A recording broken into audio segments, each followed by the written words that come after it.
So how did MADtv come about then? Was it just knowing people? That was crazy. Tell us about MADtv. So remember the 9-year apartment I was talking about? Yeah, in Toluca Lake. Sleeves. Tell you about this. Break her down. So break it down a little bit. So, so two guys from Florida that I've known since I was a teenager were writers on MADtv, and Ryan Smith and Brian Bradley, very, very talented guys. Brian Bradley, you know from he just wrote Uncle Buck, that's coming back on MADtv now, and had 2 shows go to network. Before we started, you're like, I'm not good at names, so don't. Yeah, so I know those 2 names. You've dropped so many names in this, by the way. Well, you lied to me. I was worried to be like, who's the casting director for that? I'm like, ugh, good.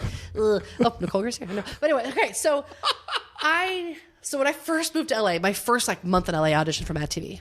Oh, years wow. years like 2002 or whatever. Yeah, 2000. I moved in January of 2000 was when I moved here. January 2000.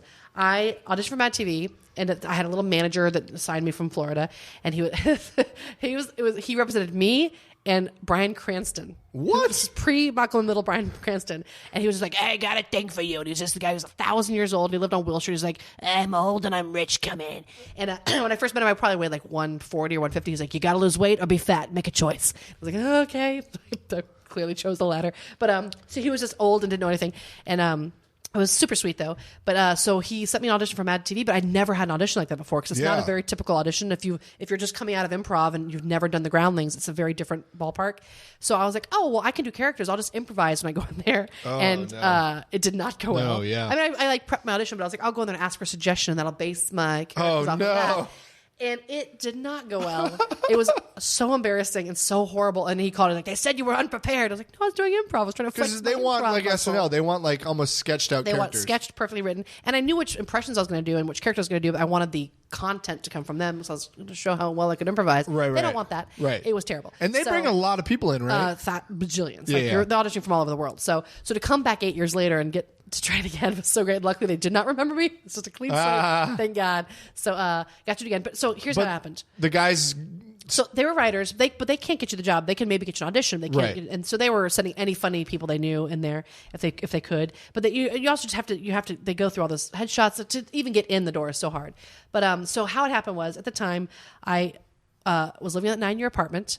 The landlord that I had for those 9 years. He was 99 years old, and he died in a plane crash on his 99th birthday flying. Wow. And he took down a family with him. It was really, really sad. And so that was Harrison Ford. And that is Harrison Ford. He's 99 years old. He looks great. Man, that guy. Still do him. So the family sued the landlord and their family. There's a whole big sad thing. So not only is this amazing, sweet old man who had this perfect little, Melrose Place style apartment, and not only is he gone, which is so sad. He was so sweet. But also now we didn't know what was going to happen to our building. And his nephew came in. He was like, I don't know how to run the building. I don't know. So he stopped paying for all the bills you need to pay for. So rats started appearing. Because you'd be amazed if someone just stopped taking care of an apartment, how quickly it goes downhill. Yeah. It's just like Earth reclaims it. So it happened so fast. So we started getting rats. It was terrifying. And at this point, I'm alone. And so I'm very alone, and it's, it was a tough time. And I'm like working at the theme park, trying to hustle. The money had been kind of running out. I was at rock bottom. I'd gained on my weight. I was obese and alone and sad. I was the shell of who I once was. It was bad. I had nothing to lose. And these rats came in, and literally I got attacked by the rat mites, because every rat has mites all over it. Okay. And a rat died in my walls underneath the bathtub. And I didn't know how bad the rat problem was at this point. And I started getting really itchy, and I thought I had a rash or something, and I didn't know what was going on. And after trying to find out what was going on, I went to the doctor and got some shots, whatever, for hydrocortisone, whatever. And then the next night I was like, I'm just going to take a bath. And when I took off my clothes, I was covered in bugs. And I went to the emergency room crying and screaming and not knowing what it was. And I had to stay overnight in the emergency room. And then the next day, the landlord met me with the exterminator going, it's rat and foul mites. You have a dead rat in the wall. And the whole building had just been totally infested. It was a horrible shell of a building. And so I lived in a hotel. I just moved to a hotel with my cat, and I was deloused of the emergency room. The cat was dipped, and I had to live in a hotel and take lice stuff. I didn't know what I had or how long it was going to last, or I didn't know how they worked. Anyway, so I started blogging all about it. I was just blogging every night about my rat experience. Yeah. And my friend Brian Bradley was like, hey, you're actually a really good writer. You should try to write for MADtv or do some submissions. And my friend Ryan Smith was like, yeah, or audition for us. We have auditions coming up. So you should try to write or submit or audition. I'll see if I can get you on auditions. So I went to the auditions. Was there something about this year? Why hadn't they submitted you every year for the last 8 years? I don't think they'd had. I don't know. I don't know who had that. Well, I don't think they'd only worked there a couple of years themselves. So I don't think they had traction yet themselves. They were kind of new writers. But I think it was just the timing is right, and also my courage was up because I had nothing to lose. At this point, it was like I have nothing. I'm at rock bottom. I was doing comedy sports. That was it. But I didn't really have the career I had when I first moved here, and I just felt terrible. I was so sad and just had nowhere to live.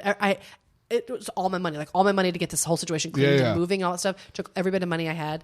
And so it was just, I was such rock bottom. I wrote about it. The writing was funny enough that they were like, hey, you should come in and submit some of the stuff. And so that got me the audition. And again, I walked in with the confidence of someone with nothing to lose.